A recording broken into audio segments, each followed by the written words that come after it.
देहाती फरिश्ता। गंदी नहर के इर्द गिर्द लोगों की भीड़ जमा थी। सब शोर मचा रहे थे। कोई कह रहा था 1122 को फोन करो, तो कोई कह रहा था वासा वालों को फोन करो। एक औरत को लोगों ने पकड़ रखा था। वो चिल्ला रही थी, मेरा बेटा मर रहा है, अगर खुद नहीं बचा सकते तो मुझे नहर में जाने दो। मैं अपने बच्चे को अपनी आंखों के सामने मरता हुआ नहीं देख सकती। लेकिन लोगों ने उसको पकड़ रखा था और कह रहे थे, नहर बहुत ज्यादा गहरी है, वहां कोई भी नहीं जा सकता। एक देहाती भीड़ देखकर वहां रुक गया। उसने अपना साइकिल वहां खड़ा किया और भीड़ में घुसकर आगे निकल गया।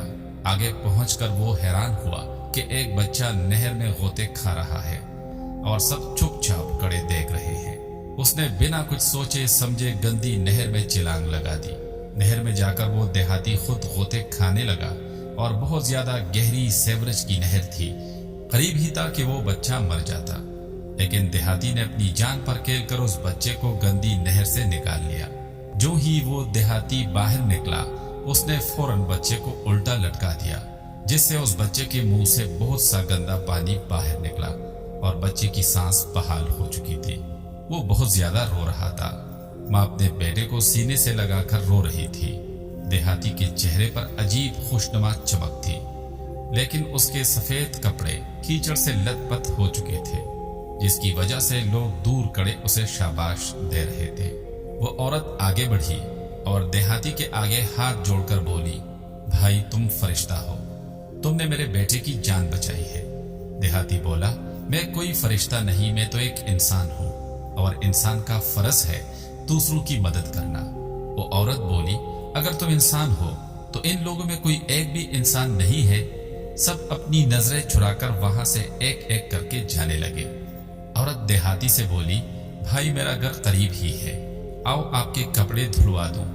मुझे अफसोस है कि मैं आपका शुक्रिया अदा नहीं कर सकती, लेकिन फिर भी अगर कोई काम मेरे लायक है तो बताएं, मैं एक अच्छे घर से ताल्लुक रखती हूँ।